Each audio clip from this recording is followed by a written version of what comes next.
Hello,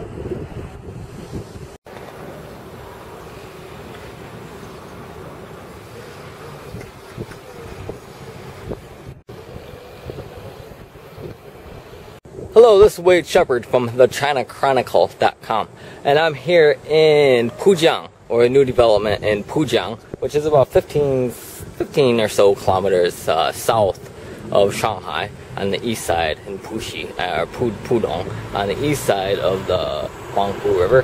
And this is a new development out in the Shanghai suburbs that's made to look like Italy. It was designed by an Italian architecture firm, and this project started in 2001, and it's been complete. Large portions of it have been completed for quite a while now, and you can see that it's mostly uninhabited, right? I would say, just from walking around here, taking pictures and talking to people, that probably at least 95% of the units here do not have people living in it. And they say that they all have owners, which is probably true, because middle class and wealthy people in China are buying up new properties in mass as investment properties to just have for the future, or as a place to store their money, really.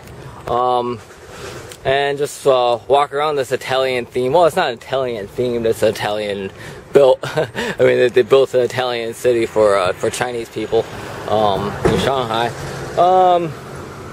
It's pretty much, I would say, on the verge of falling to ruins.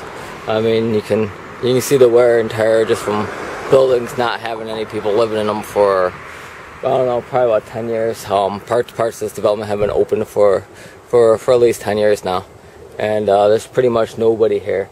I've been traveling all over China this past year documenting the so-called ghost city phenomenon, and most of the ghost cities are not ghost cities. They're cities that are on the verge of thriving, or cities that are momentum is picking up. But places like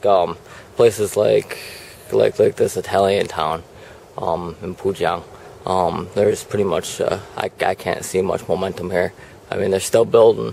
All around this area, they're still building this is a massive development of sprawling new style Italian houses that are completely empty, and basically they're still building them. The idea here is to make Shanghai into a super city, right? And developing the suburbs, I guess, is part of that initiative. But as of right now, many of these new suburban developments are pretty much ghost cities.